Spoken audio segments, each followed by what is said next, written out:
जो शिक्षाविद हैं वो भारतीय शिक्षा बोर्ड के लिए विशेष रूप से आए हैं। मुझे ऐसा लगता है दीदी, सबसे बड़ी शिक्षक तो मातृशक्ति ही होती है, क्योंकि अब विज्ञान भी कह रहा है कि गर्भ से लेकर 14 वर्ष तक व्यक्ति का लगभग 90% चेतना का निर्माण हो जाता है, और वो 9 महीने जो गर्भ में रहता है बच्चा, उसकी शब्दों से नहीं लेकिन अपने संपूर्ण व्यक्तित्व को उड़ेलते हुए, उससे पोषण करते हुए, वहीं से बच्चे का व्यक्तित्व और चेतना का निर्माण प्रारंभ हो जाता है।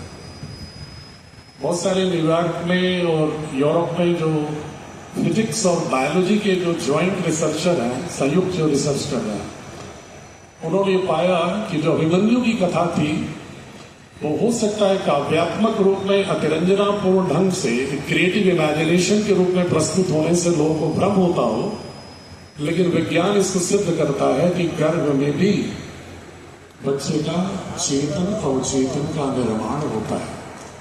ये सिद्ध हो गया।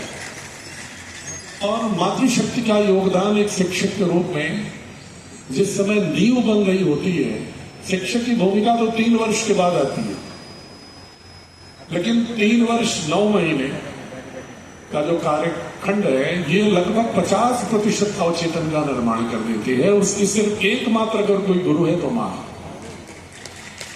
इसीलिए भगवान राम के संदर्भ में एक प्रसंग आता है कि कौशल्या ने पूछा, मां कौशल्या ने, कि राम तुमको लोग भगवान कहते हैं, तुम क्या सचमुच भगवान हो क्या? तो राम ने कहा कि नहीं मां, मैं तो एक सामान्य मनुष्य हूं, लेकिन जिसकी मां तुम्हारी तरह मां मिल जाए जिसको, वो तो भगवान अपने आप ही हो जाए। ये जो मातृशक्ति है ये किसी भी व्यक्तित्व के शिल्पन में, शिशु के विकास में सबसे महत्वपूर्ण भूमिका रखती है। इसीलिए मैं प्राय अपने भ्रातृजनों से भी अक्सर अनुरोध करता रहता हूं कि विभिन्न गोष्ठियों में, मंचों पर, कि मां अगर अशक्त होगी तो अशक्त मां के गर्भ से किसी सशक्त राष्ट्र का निर्माण नहीं हो सकता। अगर आप चाहते हैं कि आत्मनिर्भर राष्ट्र हो, सशक्त राष्ट्र हो, समृद्ध राष्ट्र हो, पूरे विश्व की दृष्टि देने वाला राष्ट्र हो, तो हमें इस देश की नारी शक्ति को, मातृशक्ति को सबसे पहले समर्थ, समृद्ध, प्रज्ञावान, ज्ञानवान बनाने की अभियान चलाना होगा।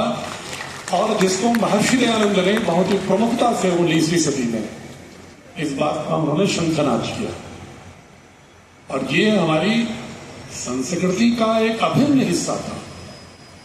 लेकिन जैसे तमाम दर्शन और संस्कृतियां व्यवहारगत रूप से, क्रियात्मक रूप से कुछ विकृतियों की शिकार हो जाती हैं, उसी तरह से हमारे देश में भी, चूंकि ये हजारों साल की संस्कृति थी, तो व्यवहारगत हमने अनेक बाह्य प्रभावों, झंझावातों या आंतरिक कमियों के कारण कुछ विकृतियां समाज में आ गई थी। लेकिन ये संस्कृति सारी दुनिया के इतिहासकार मानते हैं, संस्कृति के विशेषज्ञ मानते हैं कि भारत ही दुनिया की सबसे समृद्धतम, प्राचीनतम संस्कृति है जो अभी भी प्रवहमान है।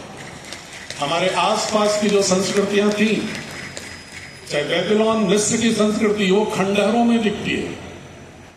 जो यूनान के दार्शनिकों की, जो हमारी संस्कृति के भी 1500 वर्ष बाद उनके फिलोसफर्स ज्ञात इतिहास में दिखते हैं, वो संस्कृति भी अब रोम के खंडहरों में दिखती है। जो संस्कृति फारस की थी, अवेस्ता की संस्कृति, जो वेदों की एक अनुकृति थी, वो संस्कृति भी 9वीं शताब्दी के पास पूरी तरह से अब्बासी डायनेस्टी में अल मंसूर के आक्रमण के बाद पूरी तरह से इस्लामिक हो जाती है। तो आपको ईरान में कहीं भी अवेस्ता की संस्कृति नहीं मिलेगी, जुरथुस्त्र की संस्कृति नहीं मिलेगी, और उसको आश्रय देने का काम अगर किसी ने किया तो भारत की धरती नहीं किया। उनकी भी अग्नि की शिखा अभी भी बॉम्बे में चल रही है। तो ये जो वैश्विक दृष्टि और वैश्विक एकत्व का बोध होने का जो विचार भारत का था, जो दीदी कह रही थी ना कि विचार जैसा होगा वैसा ही विस्तार होगा।